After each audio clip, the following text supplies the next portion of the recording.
Welcome to Beyond the Surface. On our podcast, we highlight underrepresented voices in architecture. We'll humanize architects by uncovering who they are beyond the surface. Today's episode is called Start Conservative, Build Radical, with our guest, Dr. Joseph Renow. Dr. Joseph Renow is a sociologist of science and technology, focuses on the intersection of expertise and society. In other words, he spends a lot of time with architects, scientists, engineers, and others observing and discussing what they do, say, and think. A common theme in his work is the places where experts do what they do. In the end, his work aims to stimulate and develop the discourses around the role of expertise as science and technology increasingly mediate even the most intimate aspects of our lives. Today, I'm also joined as a host with our visual director, Jalise Ahmed, and our producer, Caleb Kwok, to participate in this conversation. So this is not a typical episode that we usually do for Beyond the Surface, but we're excited for this episode because today we are interviewing a professor from IIT who understands how technology impacts architecture in the built environment. So we're excited to have you here today. Thank you for coming. How are you feeling? Thanks. I'm feeling good. I just finished finals grading, so a big relief to get that done at the end of the. We've also finished our finals and we're graduating, so this is a very exciting moment for us. Before we left, we definitely wanted to interview you because I've had you as a professor and you're just so knowledgeable of everything. I don't know how someone could know so much, so we're excited to get that all recorded today. So why don't we get started? But thank you for the compliments. I don't know that I know everything, though. So I think you know everything. But let's start with your background. Can you talk to us about where you grew up and how that influenced who you are today? Yeah, so I don't know if you can hear the accent. It got dropped a little bit, but I'm from Louisville, Kentucky, which other people pronounce as Louisville. I grew up in foster care, which I actually share with my students, mostly because I think there's this kind of thing that when you grow up poor or marginalized in some way, you're kind of embarrassed about it for a little while. And then I think as time goes on, you realize it's important to kind of share that with other people so that they kind of get inspired by it. So I think that's maybe the early part of it. I actually didn't go to college right after high school. I tried to be an electrician for a little while, but couldn't get into the union. In the South, it's a little bit more difficult. And so at a certain point, I kind of decided I had to go back to school because I wasn't making enough money. And I went to college and I briefly explored being a wildlife management, so biology major. And I realized very quickly that I was asking the wrong questions. My professors didn't enjoy the kinds of questions that I would ask, like when's a heart a heart? And why do we have to manipulate the slides? And so there was all these what we would call epistemological, these how do you know what you know kind of questions that regular biologists weren't really interested in delving into because they have the work of getting on with biology. And so this led to an interest in science itself, because I had maybe the same kind of notions that other people had about science, which is science is this thing that's done by this method and everybody's in agreement and you just move through the process and that's how truth happens. And the more I was in the sciences, the more I realized that was not the case at all, that science is just filled with all kinds of people-y things, emotions, attitudes, pettiness, careers, economics, and that it was a job like any other. So this was something that I found deeply interesting and also was curious about the role of expertise in a democracy, because expertise is inherently not democratic. Not all opinions are equal. And so how do you balance those two in a world in which experts were increasingly sort of parts of our lives? At the time I was doing that, we didn't quite have the sort of YouTube science that's kind of emerged now and caused quite a bit of trouble in terms of what we might think of as this general consensus about the role of science. So now there's kind of been the inverse where now I find myself actually defending experts, whereas before it was the limitations of experts.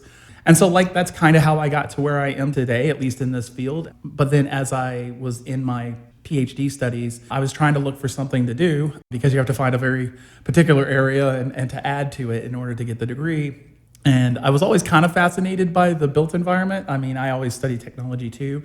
And I think the realization that buildings were just machines that people could walk through. I read this article by Thomas Guerin, What Buildings Do, and it kind of opened me up to this idea that like, wow, I can really study buildings as I would study a machine, and I can study architects as I would a scientist, as a community of knowledge.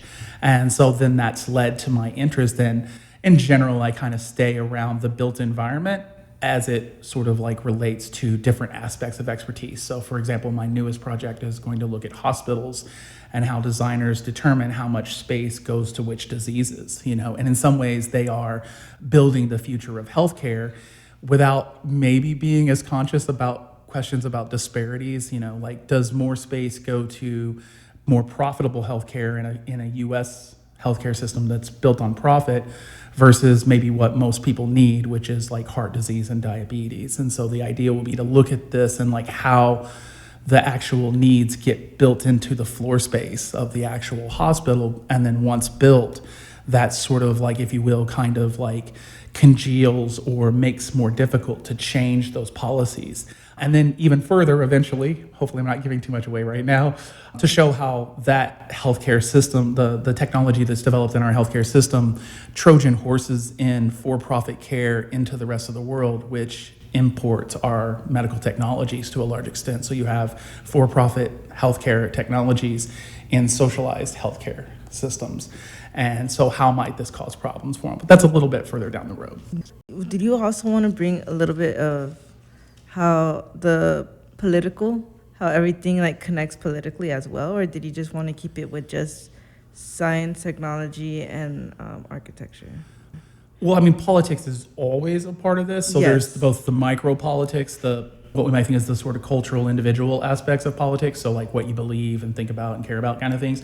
And then there's the larger, what we might think of as like political economy, so the larger sort of like systems of funding and those sorts of things. So those are always a part of like how they come. So architects aren't free to just design however they want. They do it within certain constraints. So it's always a matter. And I don't have to worry about those too much because when I observe architects and people, they tell me those things matter. They bring those things into my analysis because it's like, well, why did you choose to do that? And then they explain to you the political economy constraints or the professional constraints. And so they're always kind of a part of it. It's a very heterogeneous kind of analysis, which allows the people that are involved to bring in the important factors, if that makes sense. Yeah. So while you were at, I believe, Loyola, they built a new library. Could you tell us about that? Yeah, sure. Calling it a library was actually like, since there's only like 8 or 10 books in this new library, this was always like more about semantics and increasing what we might think of as the operational terrain of the library versus like the Office of Technology. So they called it a library, but essentially it was, when I was going to school, a large computer lab. So it was just all computers for the most part.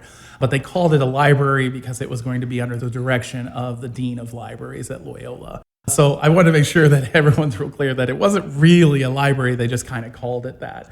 So this was the project I used for my master's thesis. I got my master's thesis along the line of getting my PhD, so this was that first step in the journey of using buildings.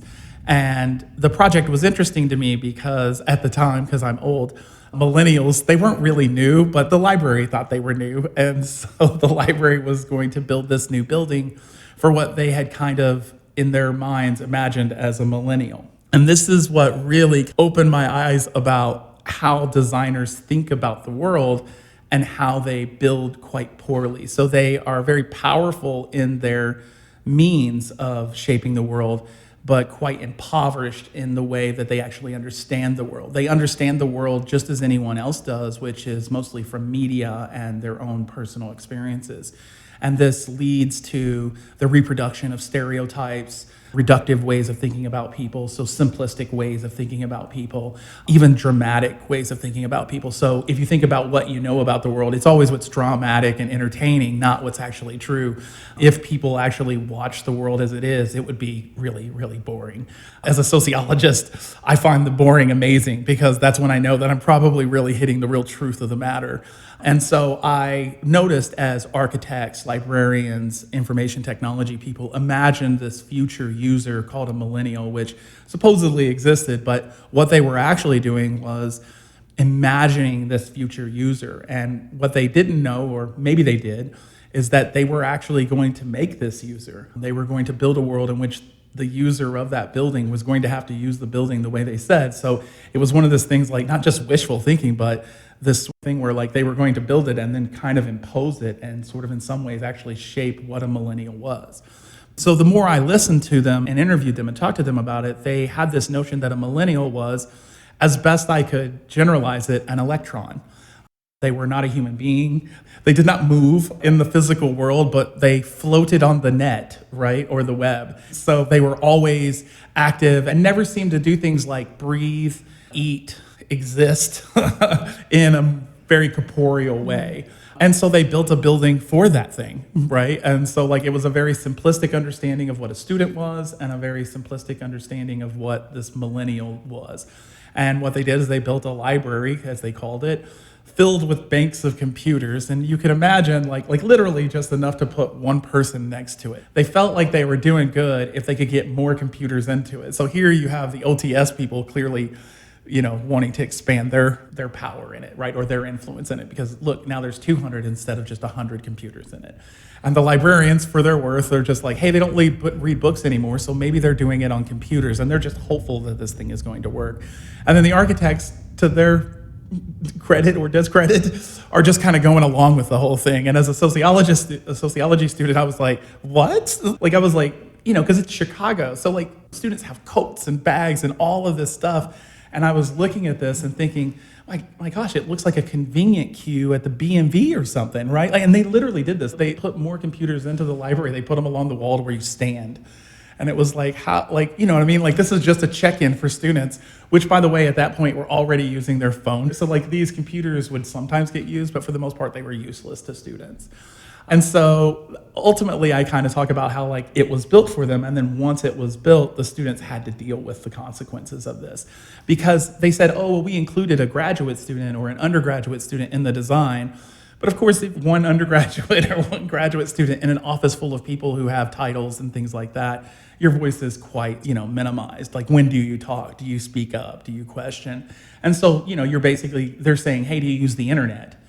Well, yeah, I use the internet. Okay, you're an electron, right? And so like this sort of like, and what I noticed during this process is that the design process is when things are easily changed. It's the most important part. And as a sociologist, it's really interesting to watch architects bring all of these interests together. They have a heavy thumb in it, actually, in some ways, but to bring all these interests together because they're very different and disparate, and they're able to sort of like make one vision for all of these people. But like at that time is when you would want to be able to bring in this extra knowledge of who it is that you're actually serving. Don't read professional magazines on, like, the library used these magazines that they talked about what millennials were, and even these magazines talked about millennials in a way that wasn't like a human being. Like imagine if those professional magazines had actually interviewed a student and there was like an interview of a student and how they actually used the library system, how much that would have informed it compared to this. And so this opened my eyes to about how we might change architecture and design. And then later, as I was beginning to mention, the consequences of this is that once built, it's iron, steel, concrete, and glass, and it becomes very difficult to change these things. Now, the reason for not changing it is that it costs too much. You've built in an excuse later on that makes it an actual, I think it was a rational reason not to change. We're not going to knock the building down and rebuild it because we got the design of a millennial wrong, right? At that point, it becomes a kind of cost versus benefit rationalization that maintains these bad ideas and stereotypes and visions, simplistic visions. But to be fair, the system is never completely closed, and the students that came in later and used the library were quite creative in how they would use it. So they would use these banks of computers. They weren't perfect, but they would just, basically a group would loan off one whole side of tables. So like 8 computers would be used for like 3 of them. And so they would kind of create what we might think was like a group study table out of these banks. Or they might take the furniture that they can move around and put it together so they can have a footstool that's comfortable. So students were capable of changing it or whatever, but then there was the sort of retro reaction to it too, is that this building, the architects had envisioned themselves as like building some kind of sustainability. They got caught on that green thing that they do, where they think they're going to tech us into sustainability rather than like social. The social is our problem, not technology. We have plenty of technology. The reason it's not sustainable is because we are not sustainable. And this building had a very interesting sort of, I don't know exactly if you call it passive, but it used lots of mass to absorb heat. And it used the windows could deflect heat so that it could use the sun's energy essentially and insulation to sort of like help make the mechanical system less reliant or less pressure on that system. But as a result, it needed a lot of airflow for this passive system. And what travels in air very well is also voices. So as a librarian, right, and they were calling it a library, they had these like sort of study tables on the top, and it was supposed to be the silent study area. Of course, you could hear everybody from all 3 floors talking all through it. So there was these signs that kept emerging all over the building saying, shh, be quiet, study area. So like even the administration is reacting back to these changes. And so this gave me this really interesting view of how technology works. So one of the things that stood out to me in what you were saying is the architects were designing a building without a user, or they were trying to create a user, which didn't work because they already had users, but they weren't designing for them.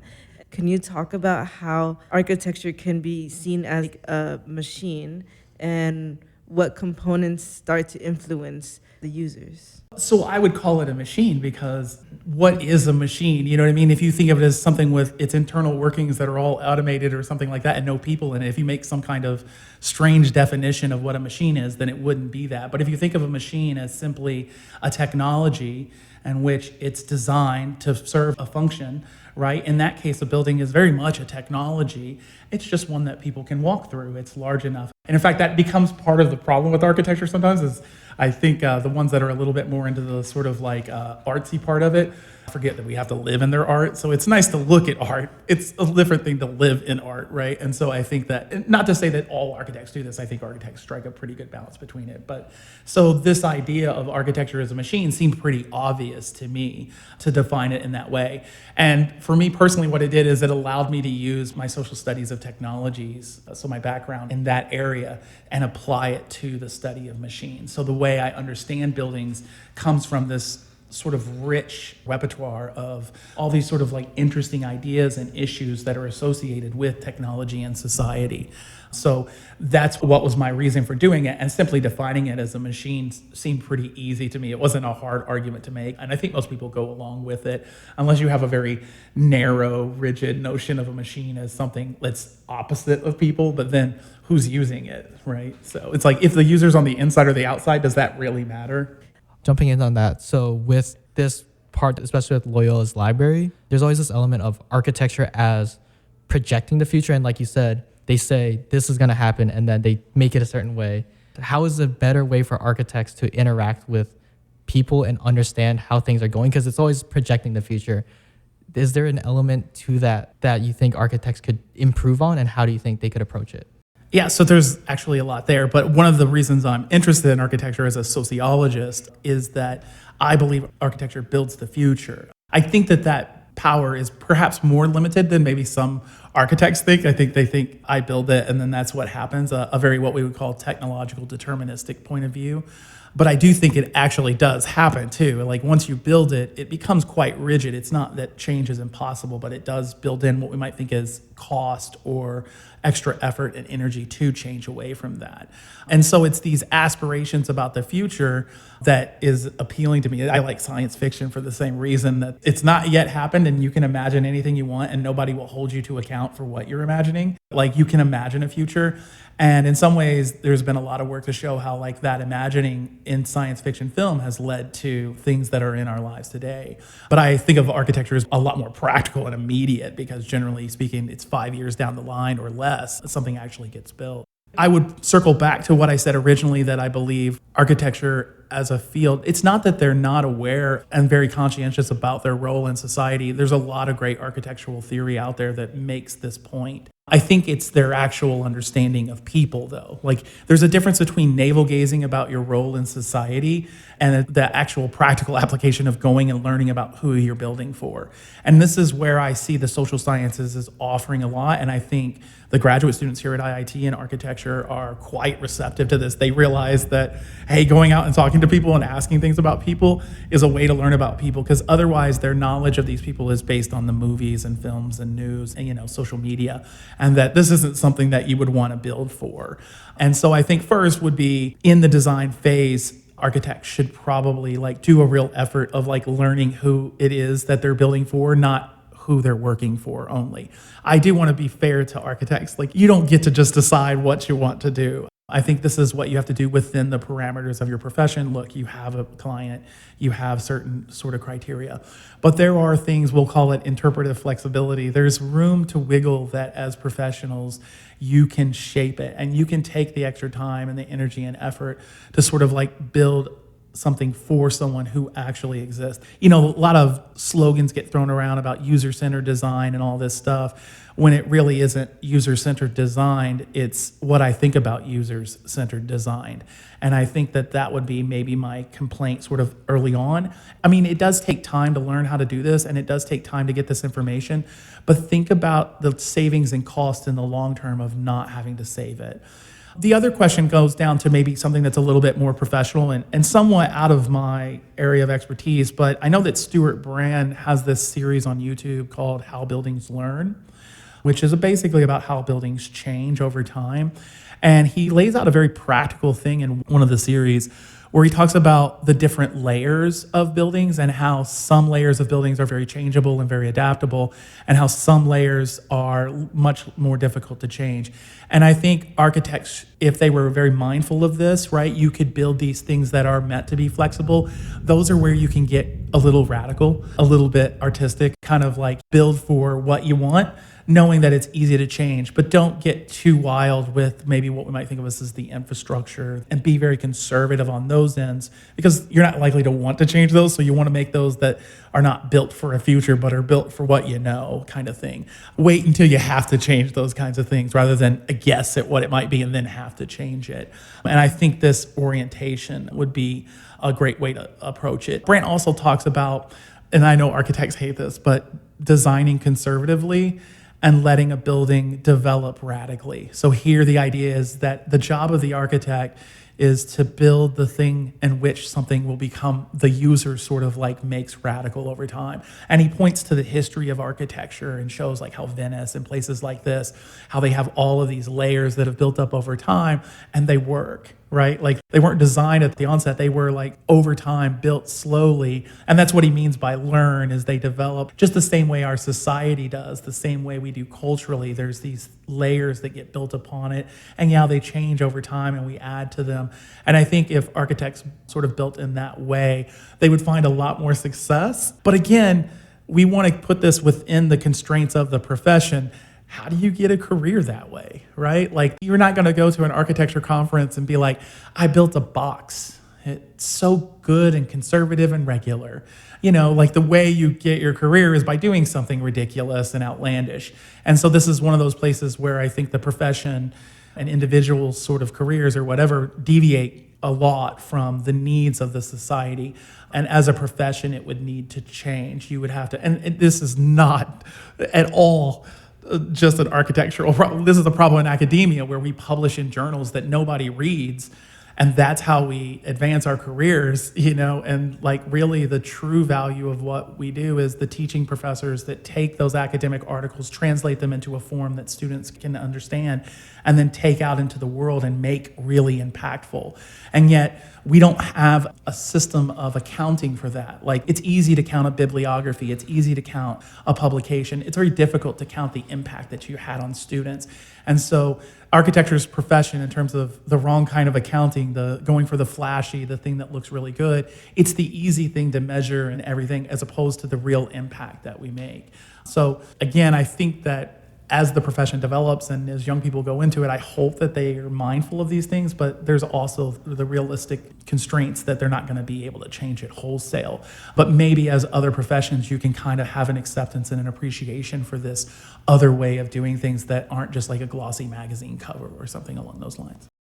I wanted to talk about just architecture as a whole, and how you were saying that we have to pretty much predict the future. Every single time we're designing a building, it's pretty much predicting what it will be used for in 5 years in advance every single time. And there's other factors, like there's different types of building, like adaptive reuse, where we're taking what used to be there and making it new. But for the most part, usually we're reacting to not only what's around it, what type of people will be using it. So there's a lot of factors that go into architecture and what it will end up becoming. And I think when you add in technology and what the future of technology and how technology will impact people, that makes architecture a little bit more confusing. Like, for example, when COVID first hit, buildings were designed very differently than how we're being taught how to design buildings now. Now we're trying to be mindful that people might want to stay away from each other 6 feet. What will the future of a pandemic look like? Then there's other things So like they're designing for a pandemic? no, but necessarily just like designing for what architecture might look like in the future, or like things like gender neutral bathrooms. Now we're not separating bathrooms, now they're designed differently. So what is that balance of like understanding what the users need versus projection of architecture could look like? Because many users are very receptive to change as well. That's been an ongoing thing, especially with like architecture can end up being a little bit more influenced by political things and just people wanting to be more conservative and historical. And it's just, what is the balance between that? Well, I mean, I don't know that I could like give that answer. I think that's an answer that the profession has to ask itself and answer.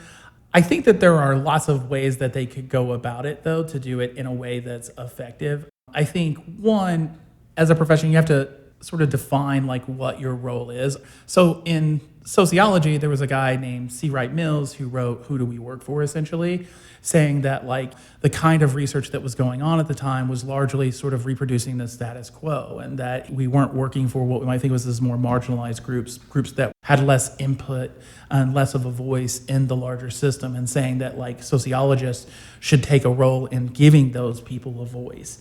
I think architects sort of have to ask themselves, do we want to be politically active in sense of like giving people that have been largely or historically excluded from input and voice in architecture a larger role, and how to do that. As a profession, you have a great ability to utilize your tools effectively. I don't think anyone should be telling you how to use your tools. I do think that we can maybe have outside input on what your role should be. Here's where that expertise versus democracy kind of thing comes in. But I also think that as a profession, this is a question that's best asked yourself first, and then sort of society from the outside saying, you're not quite there yet, or maybe you should kind of think of these kinds of things. Again, I would say that if you're really trying to be active, you should probably, again, not be too radical with the things that are harder to change, but maybe things that are easier to change. I think gender neutral bathrooms is like a layup. I mean, like the efficiencies of having gendered bathrooms has to be fairly negligible. And if there is any benefit to it, it seems like it would mostly go to men. So I really don't understand why those exist, to be honest with you. Urinals are terrible, just totally awful. And so like that seems like an easy fix. But in terms of like other issues, because my understanding of urban architecture is that it's largely been used to compress or to constrain people. It's been used as a political wedge against people, so to make public demonstrations more difficult. There's a history of this in Europe, but also here in the United States, and even Tiananmen Square in China, where architecture is used to corral and constrain public forms of demonstration. You have it also like at the sort of like micro and individual levels, where you have benches that people can't sleep on. Yeah. And even like the architecture of McDonald's is designed to make it so awful and terrible to sit there that like young people would not want to sit there, because they don't want you guys like all hanging around driving off the other people that don't like young people and think of you as an imminent threat, right? And so like, I'm gonna get nailed by McDonald's.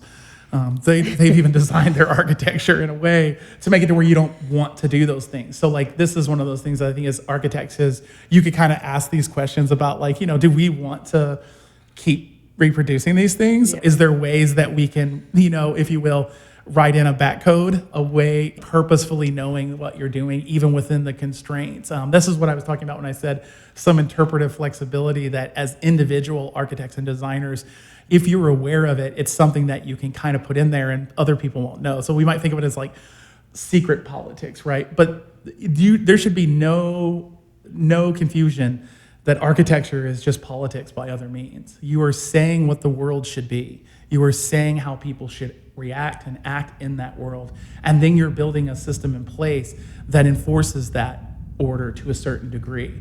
I don't know how you would define politics in any other way. If you define politics so narrowly as going to the voting booth and voting, I mean, I would say that your understanding of politics is quite impoverished, because the real politics of people's lives is the everyday that happens between the elections. I mean, think about how much time human beings spend indoors. That's just all the political realm of architects, right? Like, architects have decided what 90 to 80% of our time alive is going to be spent. I mean, I can't think of anything more intimate and more impactful. It's our largest capital asset. So in terms of like the actual infrastructural value of the world, architects shape the largest, most valuable asset. And so like, you are a powerful political force in people's lives, and you can either take responsibility for that or not. I would hope that you do, but again, I do see myself as someone as an outside conversation starter more than someone who knows solutions. I leave that up to the people who have the tools and are actually doing the work. My role, I think, is a lot to open people's ideas about what it is that they're doing and what their place is, so that they can answer those questions and then figure out how to best do it. One of the things you were talking about with public architecture, for example, architecture used to be more for the privileged. It was more for the people who were making money. The architecture that went towards the public wasn't seen as architecture in the same way. And I feel like right now, architecture is changing drastically because our advancement in technology, our advancement in knowledge, everything has happened so fast, and architecture has changed at a very slow pace during history. Like, overall, it doesn't change as often. And then now in the last 50 years, it's changed so much. And I feel like the reason why architecture can be complicated right now in this day and age is because it becomes confusing, because now we have to think about the user, we have to think about the public, we have to think about whether you're inside a building, you're outside a building, landscape architecture, urban architecture. Like, there's so many different realms of architecture. It's become so complicated, but I think just the idea of architecture being accessible for the public is new. Yeah, I think that brings up the point of when you're thinking about public space and gathering, how architecture's role is different. Like, when you're designing a space, there's a difference between an empty lot versus a park. The addition of design also adds an element. Could you talk about how the way that people gather also should influence how architecture is, and vice versa, how the built environment is influencing how people are interacting with each other? I would point to David Harvey, and I'm terrible at quoting people exactly, so I'm going to paraphrase a bit, but he was like, the wealthy command space and the poor endure it, right? To kind of get to what you were saying about architecture being a sort of realm of the elites or the wealthy and the powerful. And David Harvey kind of mentions this, that the influence that wealthy, powerful people have over the built environment is kind of expressed in this sort of very simple saying. It's not that people didn't have access to architecture, it's that they didn't have access to what the architecture would be. They just had to deal with the consequences of it. We can see this replicated or reflected in the Loyola Information Commons, where you have these powerful stakeholders who supposedly speak for people and everything, and then the people who are actually going to have to use it just had to kind of endure it. Now, I often kind of joke and say, however comfortably they have to endure it, because, it's air conditioned and it's safe or whatever. But it doesn't mean that it doesn't cost them in terms of frustrations and energies and workarounds and things like that. And those all seem like really minor things. That's the way that we tend, it's just a minor inconvenience. But when you multiply that times the number of users, times the days in a year, over the number of years that it's used, it's like you start to see a kind of accounting that kind of shows the absolute sort of disparity that there is in terms of how this works for 2 or 3 people and doesn't work for the majority of people. And I think that's reflected at all levels of architecture and design. And again, we are speaking about architecture here, but I think you could take these same things and expand them to all forms of technology. In terms of maybe the more specific question about the uses of public space, is that kind of what you were getting at? Yeah, the way that design or built spaces influence how people socialize. I think there's always this thing of people talking about how empty lots or abandoned buildings have a different connotation or atmosphere. And then if you renovate them and change it into something designed or occupied, there's a different atmosphere regarding that space. Could you talk about how that becomes an element of the city and how people socialize? So I think what I would say there is, that I think designers and architects can invite and can suggest. I mean, they literally can build in the space to where it can kind of only be used in a certain way. But my experience with people is, which is mostly students to be fair, but what I've noticed is that in universities, there's always like sort of unused spaces. But then the rules of space is always a big, heavy fight. And yet there are these like areas that kind of get caught in these administrative voids, if you will. And at the universities I've worked at prior, I would try to find these locations and leave them open to students. Now, there are some rules. You can't just do anything you want in these little areas. But what I find is that if you give people the sort of flexibility to use these spaces, Brand calls it low rent or whatever. It's spaces that people don't care about as much.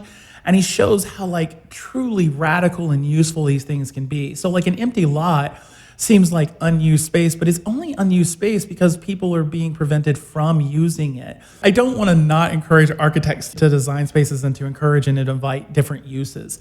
But I would say that you can leave it to the users, and to a large degree, they'll be quite successful at, it's like don't over design it. Facilitate their energies and their efforts, and they'll do it. You don't even have to come in with this sort of like deep sociological understanding. You just have to generally understand the population in a way and then give them the tools to be able to build it however they want. And there's plenty of examples of this, of like skateboarders using underneath the highways to build sort of like unregulated skate parks, and then they want to put them in this like area, right? This park that they built. And of course, they've used bad design and built the ramps too close to each other. So the skateboarders can't even get like one line. Instead, they get to use one ramp, and then they got to set up to use another ramp. And then there's a kind of what we might think of as a countercultural aspect to skateboarding, like going to a fence and being fenced in to use it doesn't quite fit in with this subculture of skateboarding where like, you kind of get to use the city spaces in a way that's how you want to use them. And so I think that skateboarders and other people who use these spaces, or the students at universities, I think they've shown us that this isn't something that we have to like think very difficult about. They'll do the thinking for us. We have to be aware that these kinds of places and spaces exist. So, I mean, a good form of architecture that could exist is someone that just goes around and looks for void spaces and decides how to open them up. It's almost like a non-design architect that just goes and looks for unused spaces, almost like how some architects figure out how to make our cubicles smaller so that way they can get more people on a floor space and save rent for the company. But like, kind of the opposite of that, where you go and see how space is not being used. I mean, when I was growing up, kids were in neighbors' trees and just roamed all over. Like there's kind of the joke about Gen X is that we were gone while the sun was up, basically. And there was literally a commercial that said, "It's 10 p.m. Do you know where your children are?" to remind our parents that we existed. But like today, if a young person, like an 8-year-old is walking down the street, someone calls the police that they're being neglected.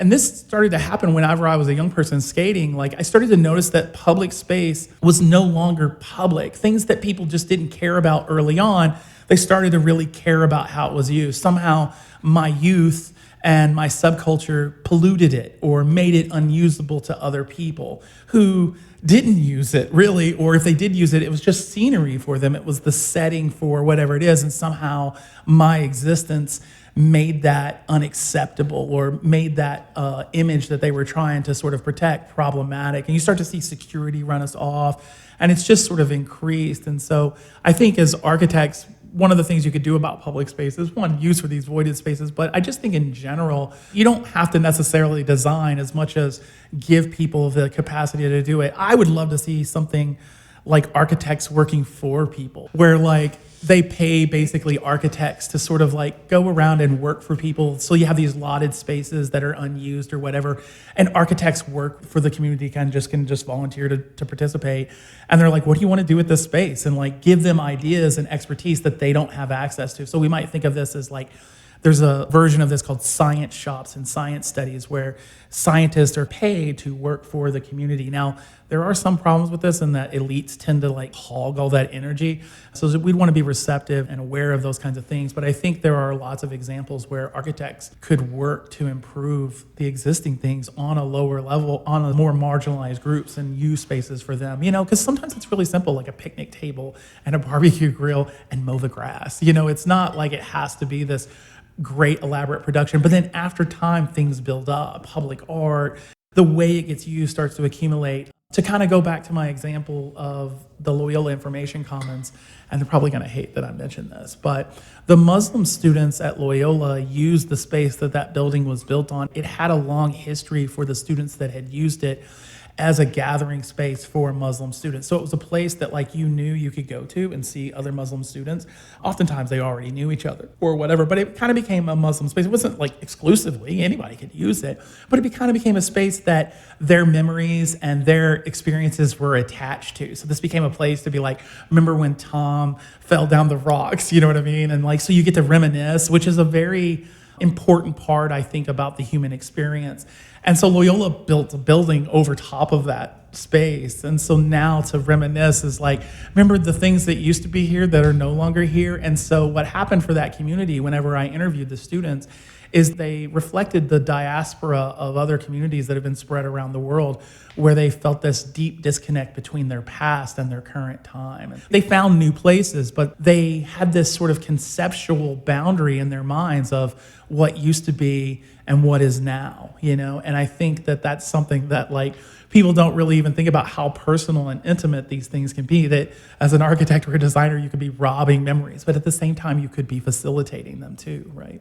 I think a common thread over the past few questions is the importance of the user and how architects need to speak to them to learn things about what they need. I think in like industry, they do a little better. Like there are community meetings, but of course, the timings of these things and of course, the types of people who have the time to attend them can highly influence who actually goes to these meetings. But this brings me to architectural education, because in 5 years, despite the fact almost all of our projects have been in Chicago, never once have we been required to go talk to people. For the first time, I actually heard about a studio that did this. It was not actually an architecture studio, it was a landscape architecture studio. Also the professor's name, Professor Nile Mystery, did this. I think it was close to their final, and all their students presented their projects to the actual users of the space, which were kids. So they went to the school and they presented it. And over the next week, I heard them changing things about their projects based on their response. And I think in architecture, there is always a period at the beginning, which is basically sociology, learning about users and how people will use the space. And we've not been taught that. There's a common thing students will do in their boards. They'll have these little speech bubbles and they'll put text over what the hypothetical user will be saying. And I was actually asked to do this on my project. And I'm like, this is not going to be like an African American saying something. This is going to be a Pakistani American's impression of an African American saying something. It's not like accurate. So I kind of wonder what your thoughts are on this in terms of actual architectural education. So I think my experience here at IIT, one of the reasons I was attracted to the job and wanted to come here was for the opportunity to be able to work with architecture students. I was quite naive in realizing how strong the institutional boundaries were. Like I would get no credit for working with them. Like, you know what I mean? It was just gonna be like a side gig that I get paid to do, just doing it on a voluntary basis. Whereas like, even though I thought you're helping the institution as a whole, so it seemed like it should work.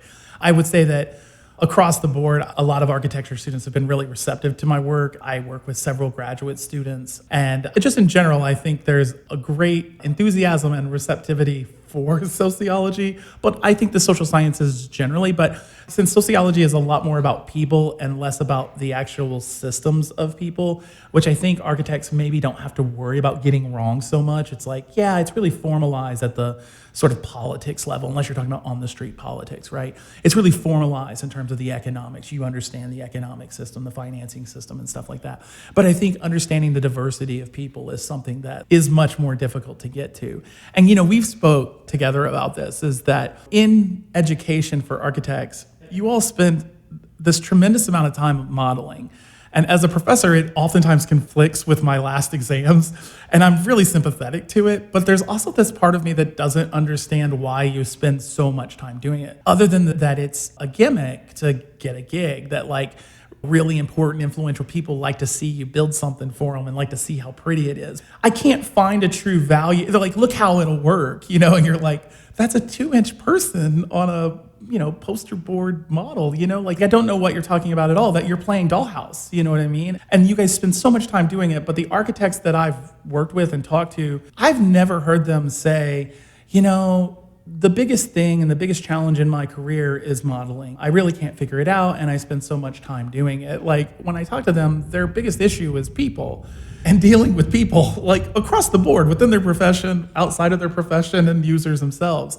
And so it's interesting to me that everybody's aware that there's a people problem, and yet the educational component of that doesn't really seem to be reflecting that reality. This is not something that is purely School of Architecture problem. I am quite opinionated in general about our educational system and teaching for the world as it is, rather than this is the way we've always done it in the cloistered monasteries of universities, right? I do think that there's a value in learning about how people do it. I think there's skills in learning maybe archaic forms of writing like essays, which nobody uses really anymore. But I think in terms of architecture, and it's not just architecture, because it's the natural sciences and the physical sciences too, there's this role that, we're just going to sprinkle in a little sociology. You're going to go on an excursion. So you get 2 excursions into sociology or the social sciences, have fun, tell us how it was, when it's actually foundational to the profession. So it seems strange to me that you wouldn't become like at least better sociologist before you learn to build for the people that you're going to build for. Like having a more complex, nuanced, informed understanding of the diversity of people, the complexity of people, the role of technology and buildings in people's lives. Like, not only would it make your designs more effective, like I think learning would actually be easier, because it wouldn't be so rote or abstract. The design, literally, you would be able to imagine the people it was working for. There's what we call the explicit knowledge, the formal knowledge, which is written down. Students are great at memorizing that for the exam or repeating it back to us. But so much of the world is unformalized. We were speaking earlier about the accounting of like the value that you do. So much of the world is not written down, that you have to learn by doing. And I think this is one of those areas where, like, if there was more of a base and a foundational understanding of society and architecture, that would build a lot better for students. I mean, I can't say for sure because we haven't studied it, but I could see how design would be more effective later on if you weren't building for the symbol of a human being on the bathrooms. You know what I mean? This like sort of silhouette of a person with a round head. And they're not an ambiguous or vague notion. There's something real. You can literally see the people. You can see why it's important to them. You understand how they're thinking. You have a general idea of the shapes of their communities, just from a general sense, right? That goes beyond the common sense notions of what people are, which again are much more influenced by media and drama and money and things like that. It's entertaining. It's not truthful and not realistic. And I think building for Hollywood is the tragedy that kind of comes from this lack of foundational understanding. But how do you deal with that is actually quite difficult, because the institutional boundaries that are between here. So like you come over to my classes and get a little of me, as opposed to me being in your college, right? Especially someone like me that focuses really quite heavily on buildings, although I do look mostly at like, laboratories and universities and things like that, areas where experts are. But still, that knowledge plays very well. So I'm building a hospital. So what? You guys could say I'm building a park. The same sorts of understandings go to it. And I think that it would be great for students to be able to have these let's just have a course on architecture and society. It's not an excursion, it's the starting point, you know what I mean, kind of thing. Now, again, this is somewhat speculative, but as someone who's been teaching architecture students, I think that architecture students have responded that one of the things that is difficult for them to do, and to the architects that I've spoken to professionally, is people are the real confusing sort of question mark in their lives. And I think that's because it's neglected in their education, that, it's, oh, didn't you have your 2 electives? You didn't learn about people in your 2 electives? When there's 80 to 90% of the job is literally just dealing with people. And I think, to architects' credit, they're actually quite good at doing it. You have to come to consensus. There can only be one design. So it's not like you're not good, at least at manipulating people towards one design. My question is, whether or not you actually know who you're building for. But this, again, is not an architecture problem. This is a design problem in general, that like, you know, in engineering, they treat people as users. And the same thing even in the sciences. They're like, I don't understand why they don't believe us, because you think that they understand what a p-value is, right? Like the average American does not understand statistics. You know, you have Tom in a wife beater on YouTube who's talking about conspiracies and fun stuff and drama, and everybody's like, I've seen that movie. Yeah, vaccines are terrible. Right, and then you have Anthony Fauci on the other side that's like, well, you can see here that the numbers are rising. I mean, snooze fest, right? And so like in a world where people don't have to listen to experts anymore, like we are competing at that level, and we're not teaching scientists and engineers to engage with the public. I'm not saying it has to be total Die Hard 3 or whatever, you know, but I think there's probably some middle ground there where experts have become so cloistered and so cut off that they don't understand why the general public just doesn't believe them anymore. Those days are gone. And so their education for these scientists and engineers in the future is neglecting the world in which they're going to be working in. One thing that really sticks out to me is a lot of what you talk about is actually a process. Like architects and designers have a process of design that maybe during their education, they don't get that skill set. And a lot of this process involves synthesizing what the user you actually speak to is. Could you talk about the communication aspect? Because I think I've noticed is even while you talk, you're communicating in different methods. You have stories, but you also have facts, and you have other pieces that really help communicate an idea. And I think architecture is also moving towards a different type of storytelling where you tell a story to people to help hopefully guide them a certain way and not manipulate them. But sometimes that is part of the process. Could you talk about how even communication becomes a part of the design process? So I was lucky, I guess you would call it, or fortunate enough to sit in on a graduate student that was in one of my classes this semester, invited me to go see her thing.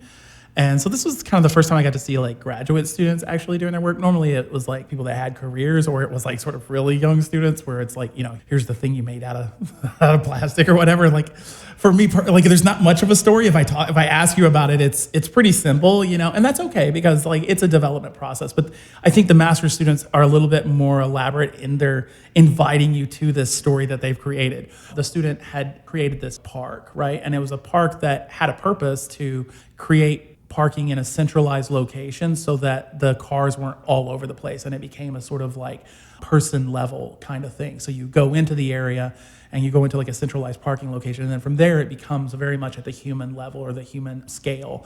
She had created this sort of green roof kind of thing that became this sort of park. So, you know, again, the automobiles are even kind of hidden from the view. Our dependency on the automobile disappears for a little while here. But then the park itself, she had kind of designed in this like curving, meandering path that maintained views of the beach and the mountains and things like that. So she had kind of created this story of like, hey, these are the kinds of things that you could do. But it was also like not completely scripted. This was something you could do, but you could also just go to the cultural museum that's here. And even that, you know, they kind of like pinned her a little bit, I thought a little bit unfairly, because they were like, hey, you know, this needs more programming. And I thought, no, can we just just put a box there and say something good? You know what I mean? Like, to be determined. TBD is okay in architecture, right? Like I even think that that's a big problem with residential architecture, is that like you see these huge elaborate houses that are 3 bedrooms, 3 baths, and it's like, well, how is a young person, like I am technically single or whatever, but I have no children.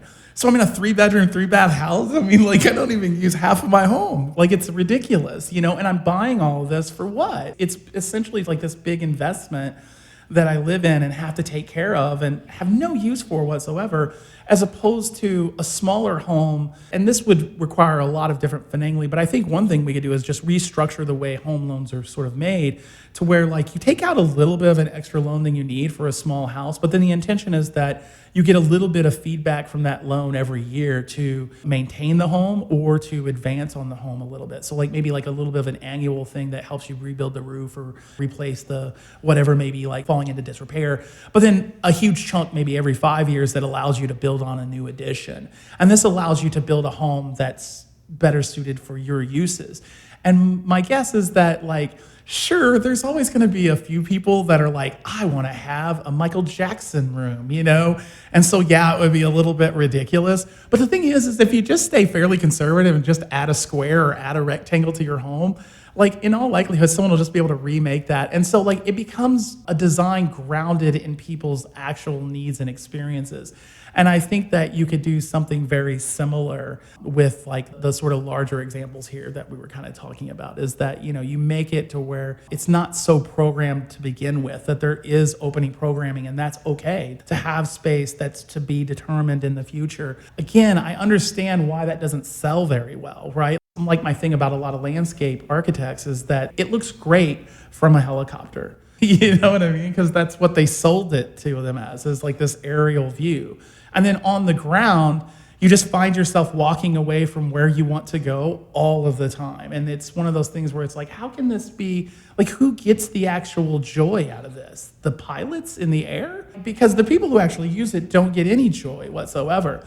So like a good landscape architect to me would just like find out where the dirt paths are and then just build something towards that, like maybe paver stones where you're not quite sure where it is yet. You might want to change it instead of like poured concrete. And this is where I think your expertise as a profession comes in, is like when we think of like handicap accessible, things like that. There are going to be certain things that you need to sort of like, you want to have concrete and sort of put in there. But like, I just find that in general, it's always a little over programmed. And I think the key here is to just be okay with having unprogrammed space, and that being a good thing, people understanding the value of that. Hey, this is a space that people can grow into. Again, start conservative and build radical. So, instead of your parks all looking the same because you plug in the same components in all of them, each of them gets to become uniquely sort of like the vernacular, if you will, to use you all's terminology, is like it gets to be influenced into each park, right? Even at the like sort of neighborhood level, you can literally walk 2 blocks and sometimes there's a completely different vibe in terms of what kind of food you eat, what people are doing on a Friday and a Saturday night, maybe even a Monday night, right? What people are doing during different times of the day. And so there's just this large variance that would be great for it to be able to be allowed to flourish and to expand in ways that I think like maybe the overprogramming kind of leads to. Well, thank you for this conversation. We learned so much, and I feel like it helped us get a perspective of what architecture is seen outside of architecture, which we don't get often. And we're constantly learning. As architects, we also constantly learning because architecture is constantly evolving. And it's really important for us to know what's going on like the sociology side, because at the end of the day, we're impacting the future of people. People use the buildings that we design. People use the landscapes we're designing. It's all one ecosystem. And like you said, architecture has a really, really big impact on how people live their lives and who they choose to be in the future and everything. So as we wrap up this episode, I just want to open up the mic. Do you have any final words you would like to say before we end the episode? Yeah, I would basically say that while I tend to come off quite cynical and pessimistic in my classes, it's inherent in sociology. I'm a good person for like finding the problems and maybe raising those to the level of a discussion. But if I'm really being honest at a personal level, I'm actually quite optimistic about students. In some ways not. Maybe you could read more, and there's probably some like old school skills that maybe you're losing, but you're also gaining lots of others, right? And so I understand that you all are adapting to the world that you're going to live in. And this is one of those things where like as a professor, I feel like I need to be a little unprogrammatic and let you all sort of like do the TBD to it. But I do think you can read a little bit more. I mean, like 4 or 5 pages is not like it's not asking a lot, right? Like get a book in there every now and then, just a long set of ideas. But I would say that my experiences with students, especially here at IIT, I find the students here, because of their backgrounds, tend to come from like generally lower economics background and more marginalized groups. The students have that hustle and that hard work that I really like, that I embody myself. And so that is something that, sort of gives me the energy. But I also believe that the students, you want to do better in a way that I think is maybe more obvious and more overt than I think it's been in the past. I think doing good is something that it isn't just getting a job, and I think everybody wants to just get a job, but I think that used to be the end of it for a lot of students in the past. I want to get a good job and get good money and have a good life. And I think students today have added the sort of addition of, I want to do good. And I think that this and the curiosity and the energy and the receptivity of my classes, and even my extra work that I do outside of the classroom with architecture students and just students in general here at IIT, is very optimistic in terms of like, I feel really good about the future being in your hands because I feel like you'll use what you have to make the world a better place. It doesn't seem to be a passing fad or something that you say just to make yourselves feel better or to say that you're a good person. But I believe that you actually do believe in it and that at some level you'll pay the cost of doing that. I don't think you should sacrifice your job in any way, but the energy, the extra work, the sort of like maybe taking a job that maybe pays a little bit less to have a job that has a little bit more of an influence. I think that that gives me great hope for the future. And I think it's another reason that makes working here, while it's not always rewarding in the sort of like formal ways, it's rewarding on a personal level to see that like I'm actually helping students do what they want to do, and I believe that they'll carry that on or pay it forward, if you will. So I think that the future is in good hands whenever you all finally get in charge. As the generation that never got to be in charge, like I feel like you guys will just pass us up and come in, but I'm looking forward to that, and I think we're in good hands. I think you have made me realize a lot of like the value of education in general, especially when it comes to architecture, like besides just being in studio, understanding what other factors come into architecture as well. And I like a lot of things you said. You really opened my eyes, and I feel like a lot of people who are going to be listening to this will feel the same way because, again, we are constantly learning, and this world is going to continue to change, so we'll have to like continue to change with it as well. But I'll definitely try to read more. But on that note, thank you for being on this podcast. It was a pleasure having this conversation with you. And thank you for the invitation. I appreciate it. I want to thank everyone who's listening. We release our episodes monthly. You can find us on your favorite podcast platform. You can also follow us on Instagram at beyondthesurface_Nomas IIT. I want to thank our producer, Kayla Kwok, and the Nomas IIT team for making this podcast possible. Thank you for listening to this episode of Beyond the Surface featuring Dr. Joseph Renow. Until next time, goodbye.